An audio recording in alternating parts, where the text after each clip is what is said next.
Hello students, पिछले वाले lecture में हमने संधारित्रों के समांतर क्रम संयोजन के बारे में पढ़ा था और ये हमने देखा था कि जब संधारित्रों को हम समांतर क्रम संयोजन में जोड़ते हैं तब तुल्य धारिता जो है वो बढ़ जाती है और वो जोड़े गए संधारित्रों की धारिताओं के योग के बराबर होती है। और उससे रिलेटेड कुछ हमारे पास में इंपॉर्टेंट फैक्ट्स भी थे कि जब हमें अधिक सामान्य विभव पर अधिक आवेश संग्रह करना हो तब इस प्रकार के संयोजन को काम में लेते हैं। प्रत्येक संधारित्र के सिरों पर विभवांतर समान होने के कारण वहां जो अनुपात एक आता है वो 1:1 आता है। ठीक है, तो ये जो है यदि हम n संधारित्र समान धारिता के समांतर क्रम में जोड़ दें तो तुल्य धारिता जो Cp है वो Nc के बराबर होती है। तो अब हम यहाँ पर एक और इम्पोर्टेंट जो है वो फैक्ट पढ़ने जा रहे हैं। वो क्या है, देखिए नेक्स्ट। मान लीजिए कि आपके पास में कुछ पैराविद्युत पदार्थ हैं जिनको हम जो संधारित्र की जो प्लेटें हैं उन प्लेटों के क्षेत्रफल के विभाजन के साथ उनको हम रख दें। तो हम यहां लिख रहे हैं यदि समांतर प्लेट संधारित्र की प्लेटों के मध्य पैरावैद्युत पदार्थ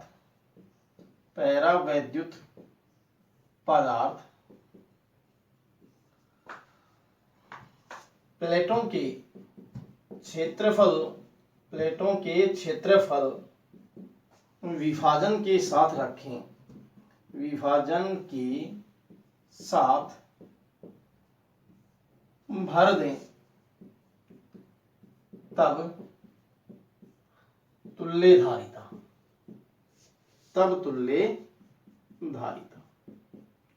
तो देखते हैं किस तरीके से हमारे पास में ये समांतर प्लेट संधारित्र की प्लेट है।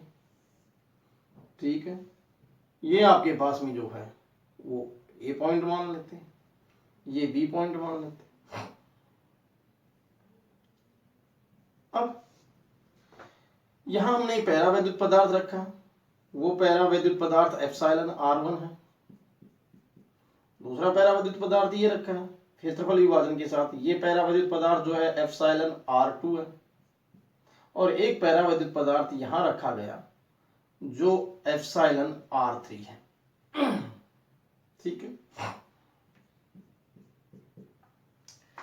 ये हमारे पास में, इसको हम 1 ले लें, इसे हम 2 ले लें और इसे हम 3 ले लें, एप्सिलॉन r3।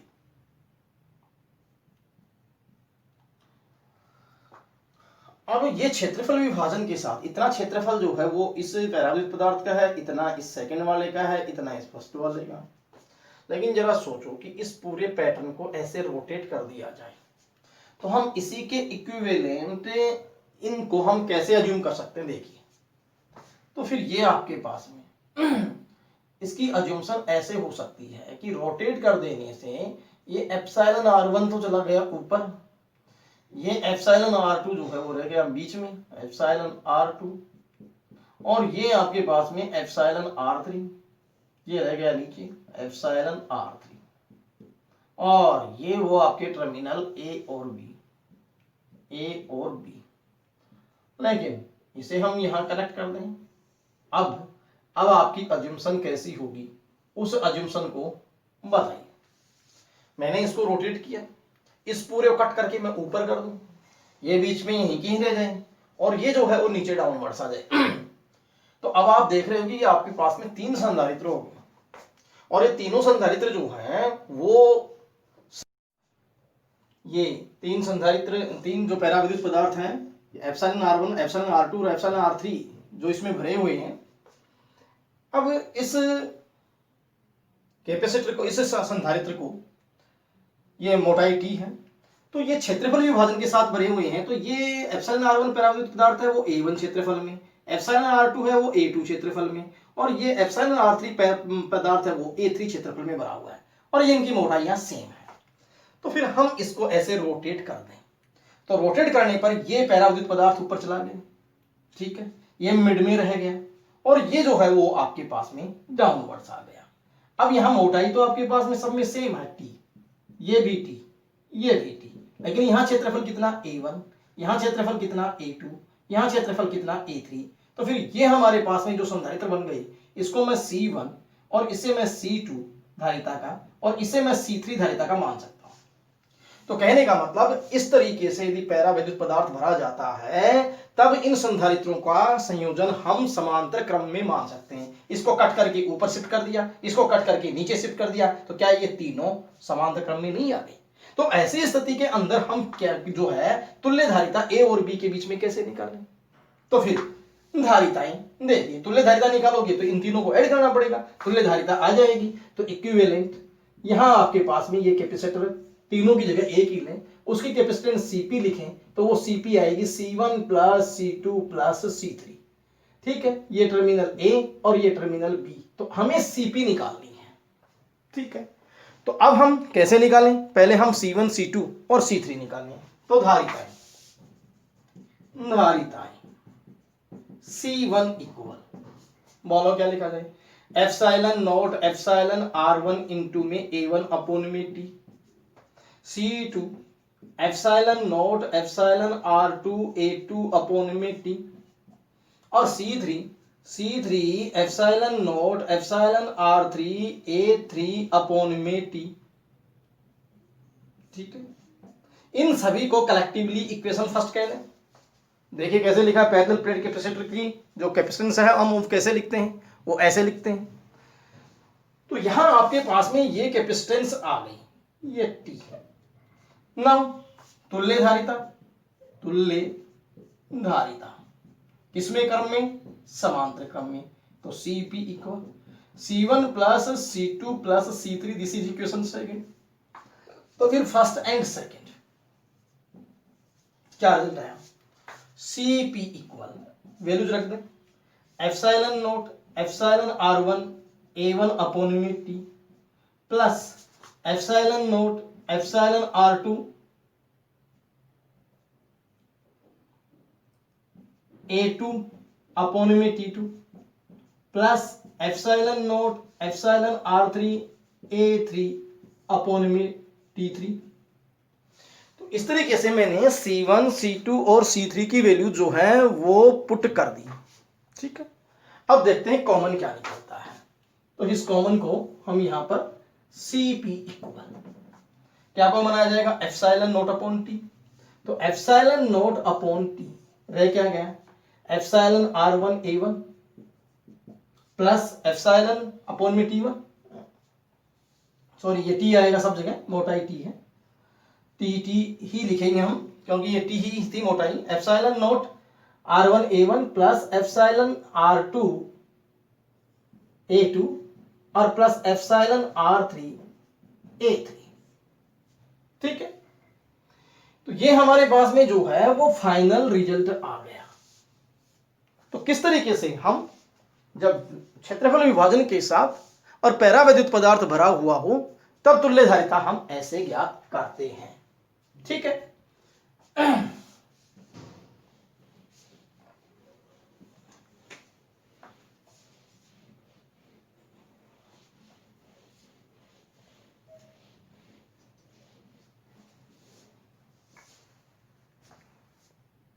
है 4.13 उदाहरण 4.13। इस एग्जाम्पल में एक आपको एक नेटवर्क दे रखा है, एक विद्युत जाल दे रखा है जिसमें कुछ संधारित्र लगा रखे हैं और पूछा गया है कि तुल्य धारिता उस परिपथ की क्या होगी। उस तुल्य धारिता हमें ज्ञात करनी है। तो क्या है इस सर्किट में, देखिएगा ये हमारे पास में एक संधारित्र यहां लगा है, दूसरा संधारित्र ये लगा हुआ है। ठीक है, इसके बाद ये एक संधारित्र यहां है और फिर इसे बैटरी से कनेक्ट किया गया।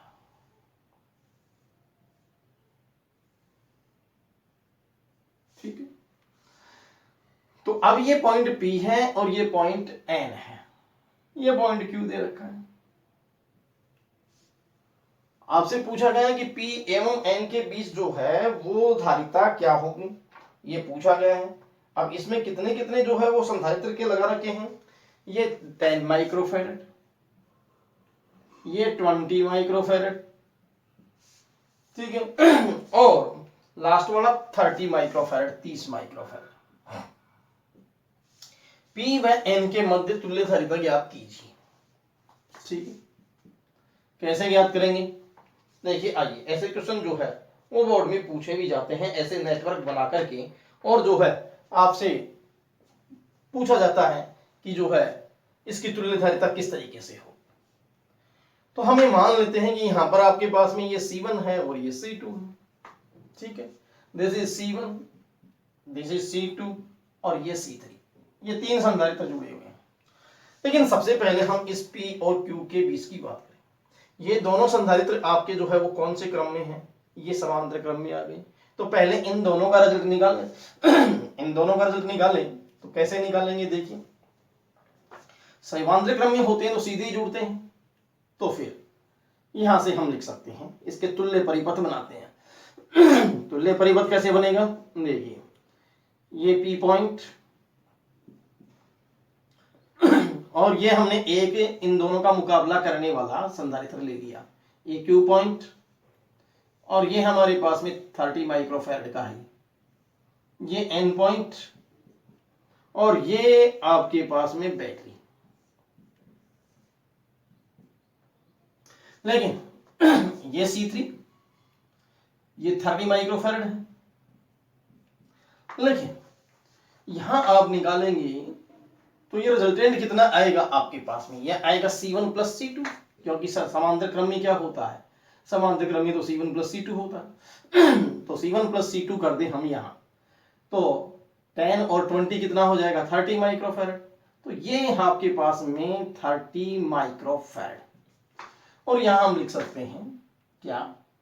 क्योंकि ये जो रिजल्टेंट आएगा यहां पर समांतर क्रम संयोजन के लिए Cp बराबर C1 प्लस C2, इस फार्मूले से हमने निकाला। तो ये Cp आ गई आपके पास में। लेकिन अब यहां से इन दोनों को देखें तो ये दोनों किस में आ गई? ये दोनों तो आपके पास में ये Cp आ गई, यहां पर इन समांतर क्रम Cp बराबर कर दें। लेकिन ये दोनों, इनका फिर तुल्य बनाएं। तो तुल्य बनाएंगे तो ये हमारे पास में एक ही संधारित्र लेने हो, ये लो, ये सोर्स जोड़ दें, ये प्लस ये माइनस। लेकिन ये रिजल्ट कितना आएगा? ये जो रिजल्ट हम निकालेंगे तो 30 और ये 30, ये दोनों जो हैं वो श्रेणी क्रम में है। तो फिर श्रेणी क्रम के लिए CS बराबर 1/CS बराबर क्या लिखा जाता है? 1 में, बताओ, ये Cp मान रहे हो, Cp प्लस में वो क्या मान रहे हो? C3, 1 C3। और यदि CS निकालोगे तो CS हमारे पास में कितना आ जाएगा? CS आ जाएगा LCM, फिर Cp दोनों की गुणा बटे में दोनों का जोड़, Cp प्लस C3। तो फिर इस तरीके से इक्वल Cp की वैल्यू कितनी है? 30, तो 30 इंटू में C3 की वैल्यू भी कितनी है? 30, और अपॉन में दोनों का ऐड 30 प्लस 30। तो फिर ये आ जाएगा आपके पास में 30 इंटू 30 अपॉन में 60, और 32 जा 60, और 2 से डिवाइड करोगे इसको तो ये 15, तो ये 15 माइक्रोफैरड आ गया तुल्य।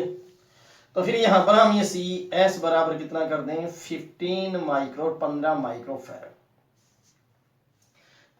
तो फिर ये P और N के बीच में तुल्य धारिता आ गई कि नहीं आ गई? तो इस तरीके से हम जो है इस दिए गए इस नेटवर्क की तुल्य धारिता ज्ञात कर सकते हैं। कितनी आई तुल्य धारिता? 15 माइक्रोफैरड आई। तो एक बार फिर से देख लो, हम जबानी करना चाहें इस चीज को सिर्फ मन में ही, तो ये दोनों किसमें हैं? ये समांतर क्रम में, समांतर क्रम में सीधे जुड़ते ही हैं। तो 20 और 10 कितने हो गए? 30। दोनों को इनको हटाओ, सिंगल लगाओ, 30 आ गया। लेकिन ये 30 एज इट इज रहेगा। लेकिन ये दोनों किसमें हैं? श्रेणी में, और श्रेणी में होते हैं तो फिर इनका उल्टा बनेगा, व्युत्क्रमानुपात में रहेंगे ये। तो फिर हम ये कह सकते हैं कि दोनों की गुणा बटे में दोनों का जोड़, क्योंकि लघुत्तम लेंगे, लघुत्तम लेकर के इसको उल्टेंगे तब ये CS की वैल्यू आएगी। तो हम डायरेक्ट ही याद कर लें दो संधारित्रों के लिए, जो कि किसमें हो, श्रेणी क्रम में हो, क्या दोनों की गुणा बटेंगे दोनों का जोड़, तो 30 इंटू 30 अपॉन में दोनों का ऐड जोड़, और यहां से कैलकुलेशन करेंगे तो 15, तो फिर इन दोनों के तुल्य हम यहाँ पर ये बना देंगे 15 का। इस तरीके से ये हम जो है एग्जाम्पल कर सकते हैं, तो इसे आप नोट कर लीजिए। अब हम और एक नेक्स्ट एग्जाम्पल पर आते हैं।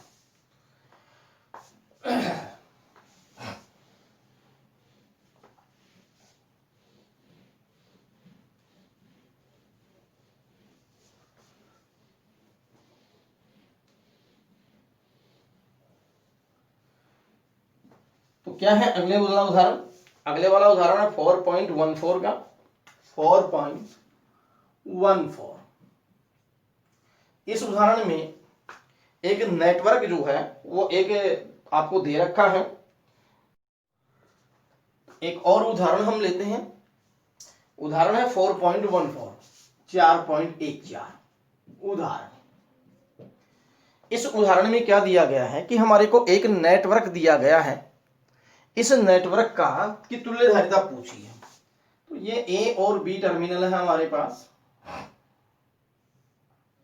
यहां संधारित्र लगे हुए हैं, सभी संधारित्र जो है वो सी धारिता के। ये इस तरीके का ये नेटवर्क है, ये आपके पास इंफिनिटी तक चलता है, ये अनंत तक जो है इस नेटवर्क जो है रन अप करता है, चलेगा इंफिनिटी। अभी इन ए और बी के बीच में जो है हमें तुल्यधारिता ज्ञात करनी है, और प्रत्येक संधारित्र जो है वो सी धारिता का है, सी धारिता। तो अब इसमें ये पूछा गया है कि इतने संधारित्र न लगा करके एक ही संधारित्र लगाएं तो वो कितनी धारिता का होगा। ठीक है, तो फिर क्या किया है, हम मान लेते हैं कि ए और बी के बीच में तुल्य धारिता C1 है। तो सॉल्यूशन माना ए व बी के मध्य तुल्य धारिता C1 है,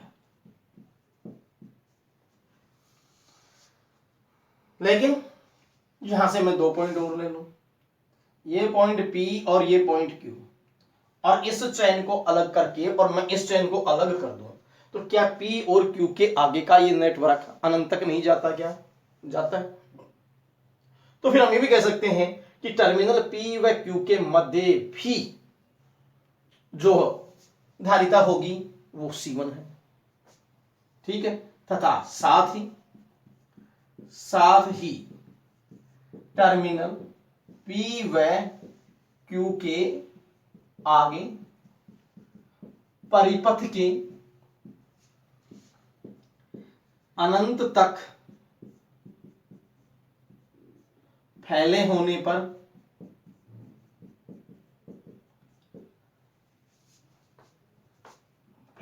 पर इन टर्मिनलों के मध्य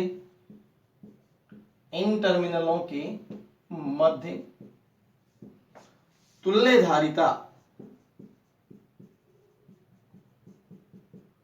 भी C1 ले सकते हैं।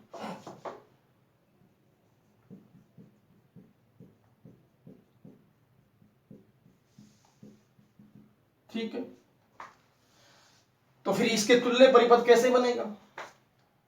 तो ये तो हमारे पास में ए पॉइंट,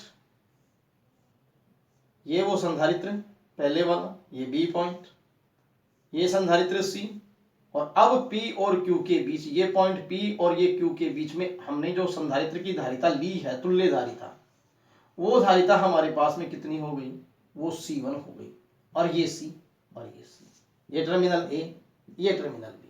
तो हमने इसके तुल्य ये बनाया है, देख सकते हो C का C आ गया, इस C का ये C आ गया, और P और जो Q टर्मिनल है उनके बीच में हमने क्या मान लिया, C1, क्योंकि अनंत तक चल रहा है, एक चैन टर्मिनेट करोगे तो भी अनंत तक जाएगा, तो भी C1 मान सकते हो, और A और B के बीच में भी कितना मान सकते हो, वो भी C1 मान सकते हो, क्योंकि वो चैन भी कहां तक जा रही है, वो अनंत तक जा रही है।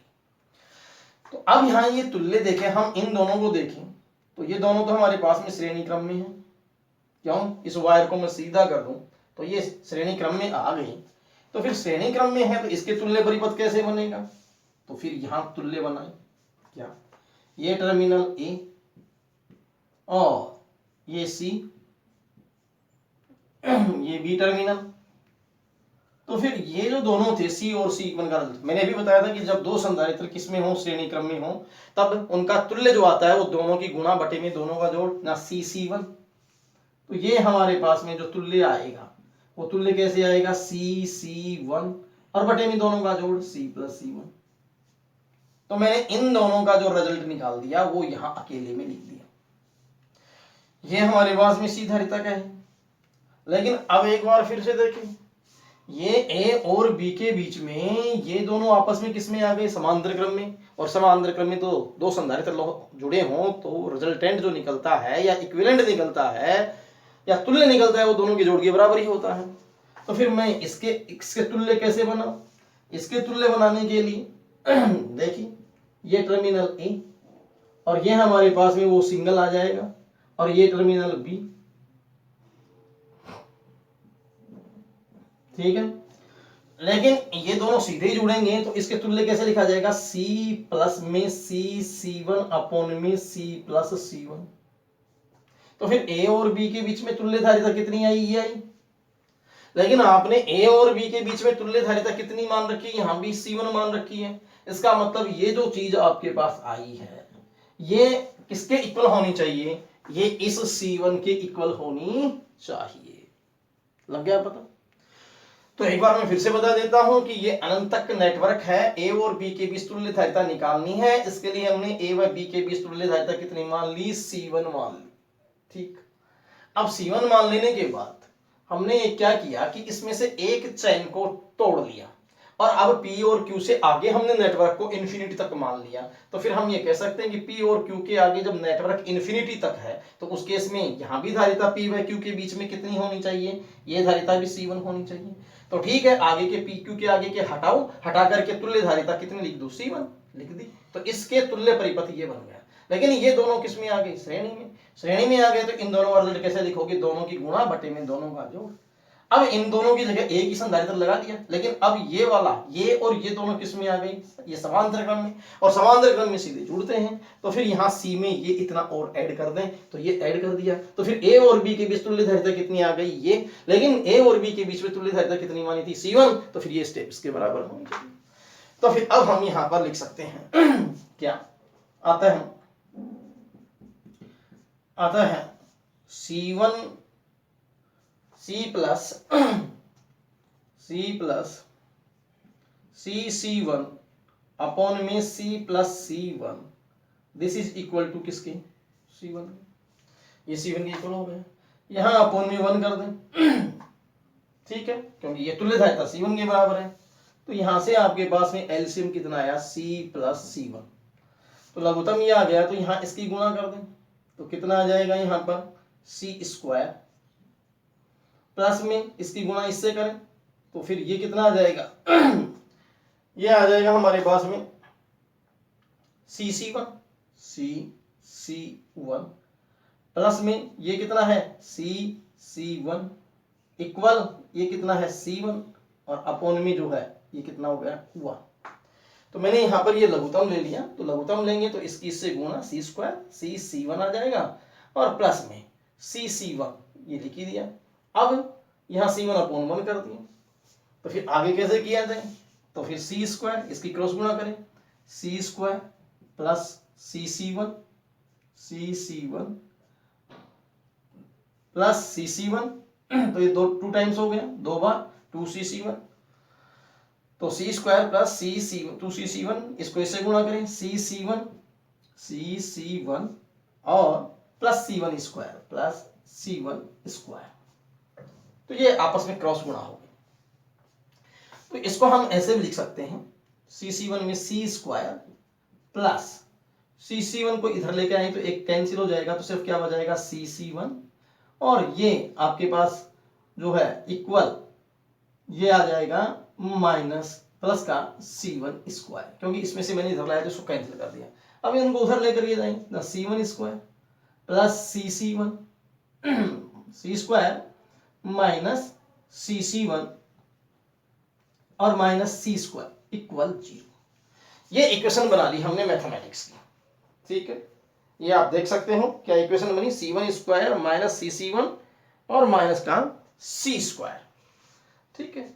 अब यहां से हमें इस अज्ञात धारिता c1 को ज्ञात करना है। किसको ज्ञात करना है? c1 को।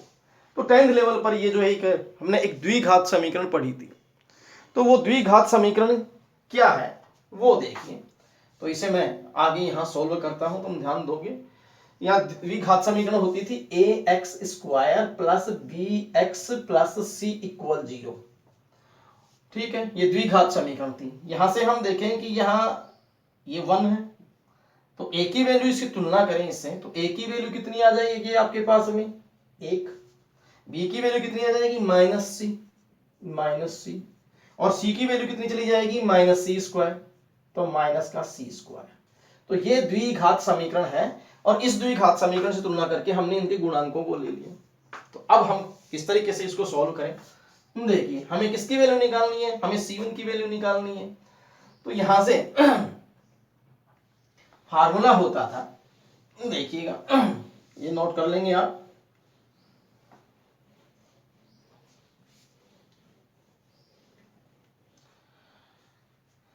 तो फिर x इक्वल, तो x की वैल्यू फाइंड आउट करनी है हमें, तो फार्मूला क्या लगता था, सूत्र x equal minus B plus minus square root B square minus 4ac upon में 2a।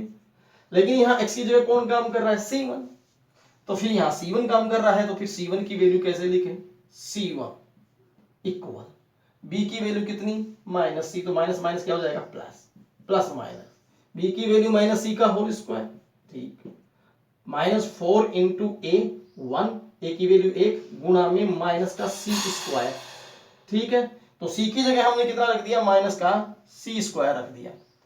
अब अपॉन में 2a, 2 गुणा में 1, a की वैल्यू 1 है, तो फिर c1 की वैल्यू कितनी आई हमारे पास में, c प्लस माइनस ये प्लस का 4c स्क्वायर, ये एक और जुड़ जाएगा तो ये प्लस के 5c स्क्वायर हो जाएंगे, तो वर्गमूल 5c स्क्वायर और अपॉन में 2, ठीक है। अब यहां से हम c1 इक्वल क्या लिख सकते हैं कि c तो कॉमन आ जाएगा, तो 1 प्लस माइनस रूट 5 और अपॉन में 2 या इंटू में 2 कर दें, ये रिजल्ट आ गया, ठीक है। अब यहां हम देखेंगे धारिता जो है, यहां 2 ऑप्शन है। एक कौन सा ऑप्शन है, अतः c1 इक्वल, एक ऑप्शन है c/2 1 प्लस रूट 5, और एक ऑप्शन है आपके पास में c1 बराबर c/2 1 माइनस रूट 5। लेकिन ये वाला जो ऑप्शन है वो हमारे लिए वैलिड नहीं रहेगा, क्योंकि यहाँ धारिता क्या होगी, धारिता ऋणात्मक, नेगेटिव, संभव नहीं। तो फिर धारिता क्या रहेगी आपके पास, c1 equal c/2 1 plus root 5 रहेगी। ये हमारे पास में करेक्ट आंसर आ गया। इसका मतलब उस अनंत वाले नेटवर्क के लिए जो है हम इतनी धारिता का संधारित्र लगा देंगे, तो फिर इतने बड़ा नेटवर्क बनाने की जरूरत नहीं है। तो इस तरीके से जो है हम इस न्यूमेरिकल प्रॉब्लम को जो सॉल्व कर सकते हैं, ठीक है। तो फिर ये जो है आप नोट कर लीजिएगा, ये इंपॉर्टेंट न्यूमेरिकली बन जाता है। और सिर्फ इसमें ये ध्यान रखना है कि a और b के बीच में तुल्य धारिता हम c1 मान लें, नेटवर्क अनंत तक जा रहा है, और एक चैन को टर्मिनेट करके p और q के बीच में भी क्या मान लें, हम c1 मान लें, वो भी अनंत तक जा रहा है। तो उसके बाद में आप इस प्रॉब्लम को सॉल्व कर सकते हैं। Thank you.